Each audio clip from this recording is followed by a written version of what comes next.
صباح الخير عليكم. الاهلي كسب امبارح كاس السوبر على حساب بيراميدز. وكالعاده يعني الاهلي ما بيفوتش في البطولات بصراحه. بس انا صاحي الصبح كده وبشرب القهوه ففكرت في حاجه. حطيت نفسي مكان رمضان صبحي، يعني لعيب زي رمضان صبحي بعد ما كان الكابتن المستقبلي للنادي الاهلي وابن النادي وقايم عليه حاجات كتير، ومستواه كان مع فايلر ابتدى يتوحش مره واحده. هوب، انا رايح بيراميدز. رايح بيراميدز عشان طبعا في فلوس.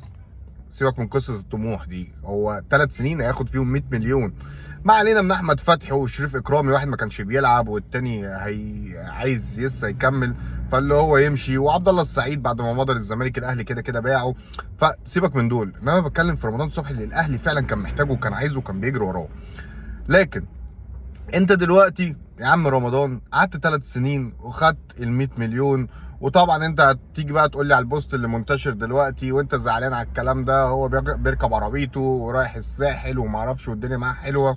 بس انا عايز اقول لك على حاجه، هو ما كانش بيموت من الجوع في الاهلي. يعني الاهلي برضه كان بياخد فلوس. يعني كفايه ان انا اقول لك ان واحد زي مصطفى شوبير تاريخه الكروي كله بيتلخص في 12 13 ماتش، عقده ب 10 مليون جنيه. فما بالك بقى رمضان صبحي لو كان لسه مع الاهلي كان هياخد كام؟ سيبك من النقطه دي. النقطه الثانيه ان انت واحد رمضان، انت متربي في الاهلي وعارف ان الكوره بتحب الاهلي فعلا. يعني كفايه ان انا اقول لك ان الموسم اللي فات الاهلي خسران دوري، كاس، بطوله افريقيا، خسر كل حاجه. وفي الاخر راح لعب في كاس العالم للانديه ماتشين ثلاثه والدنيا جميله، وخد الاثنين 2.5 مليون دولار ورجع، واللعيبه خدت مكافآت والدنيا جميله. هوب، الاهلي بيشارك في بطوله افريقيا السنه دي رغم ان هو المركز الثالث السنه اللي فاتت.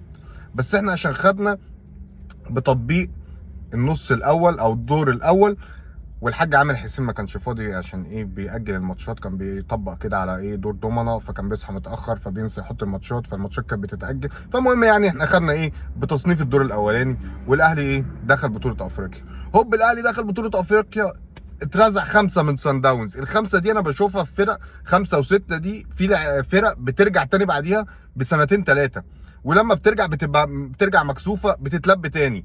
فانت خدت 5، لميت نفسك وكسبت الماتشات، بس في نفس الوقت انت عشان تتأهل مش بإيدك.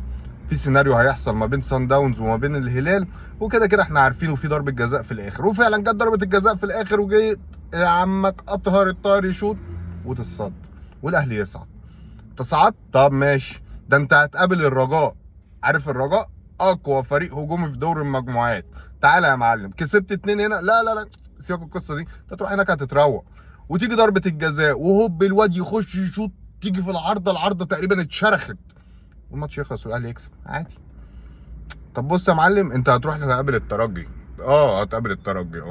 فانت تروح بقى عشان تقابل الترجي، تكتشف ان جمهور الترجي اكتشف ان هو عنده مشكله مع الامن بقى، وانا هعمل حكايه وهعمل مصيبه.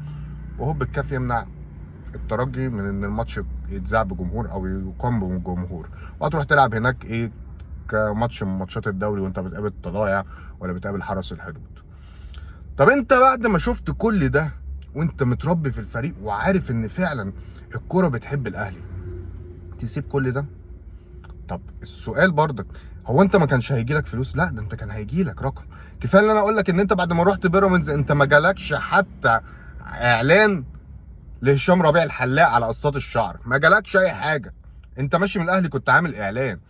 غير كده في فلوس كتير، يعني البطولات اللي الاهلي خدها في الفتره بتاعت ال3 سنين اللي انت مش موجود فيها، اللعيبه خدت تقريبا نص عقدك اللي انت بتاخده في بيراميدز. اخر سؤال ويا ريت تجاوبوني عليه، يعني حد عنده اجابه ليه تحطها في الكومنت. هو رمضان صبحي بعد ما عقده يخلص بيراميدز هيجدد له ب 100 مليون في 3 سنين؟ طب لو بيراميدز باعه وراح الزمالك او راح اي فريق تاني هياخد نفس المبلغ؟ مش عارف، انا من وجهة نظري مش هياخد نصه حتى. ولعيب لسه صغير وقدامه كتير، وخسر منتخب مصر وخسر مستواه وخسر حاجات كتير. ساعات كتير لما بتبص تحت رجلك بتضيع اللي قدامك. صباحكم فل.